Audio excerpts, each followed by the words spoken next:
to begin the year, it was the first sighted moon after the barley would be aviv in the land of Israel. And what they're timing here is that you have, it says, Shemoret Chodesh Aviv, observe the month of the Aviv. For that month to be Chodesh Aviv, you have to go into that month with Aviv. And you could also translate that Shemoret Chodesh Aviv as observe the new moon of the Aviv. To get into that month, you have to have Aviv. So we look for the Aviv. That's significant because what's going to happen 2 weeks from then? So into that month, you then have the Feast of Unleavened Bread, and during the Feast of Unleavened Bread, you have the Omer offering. Now, sometimes that's translated as the first fruits offering. I think we'll get into this into the Q&A. But that first fruits offering of the barley harvest is the first sheaf of the barley. That's how it describes it. The first sheaf of the barley is offered as an offering, and that then begins this whole harvesting season, which lasts months in the land of Israel. Remember, they're not using combines, they're doing it by hand. And that has to be during the Feast of Unleavened Bread. That Omer offering is right, exactly. So if you get to the beginning of the month and you don't have Aviv, and you're not going to have the Omer in the middle of the month, then you're not in the beginning of the year. Now today they call that month Nisan, but that's a Babylonian name.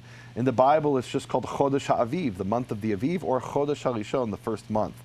So what would they do in ancient times? If it wasn't Aviv yet, they just wait another month, and they'd have a 13-month year instead of a 12-month year.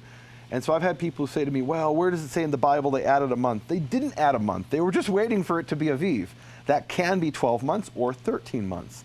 One of the places you actually see this is in Solomon's tax system. He had a very interesting tax system where the country was divided into 12 districts, and each district only paid taxes 1 month out of the year. Boy, I wish we had a king like Solomon today. And it was probably pretty heavy tax that particular month. Yeah, that's true. Because that took care of the the whole government for that month. Yeah, but here in modern societies, we work 3 or 4 months out of the year for the government. Right. And if you live in France, it's like more like 10 months out of the year. Anyway, but then the government's benevolent and they give you back some of the money they stole from you.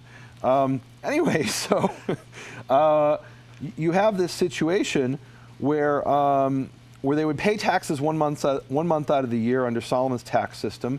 And then it says in Hebrew, and there was one tax officer over the entire land. And in the English, it's mistranslated. But in the Hebrew, it says, "Unetziv echad al haaretz," there was one tax officer over the entire land. And the ancient commentaries explain why a 13th tax officer. There's only 12 months. Well, that's for the 13th month. Whenever a 13th month came about, which wouldn't be every year, it'd only be every 2 or 3 years, it wouldn't be fair to impose taxes on one of the 12 districts that already paid. So they dispersed that tax burden over the entire country in the 13th month.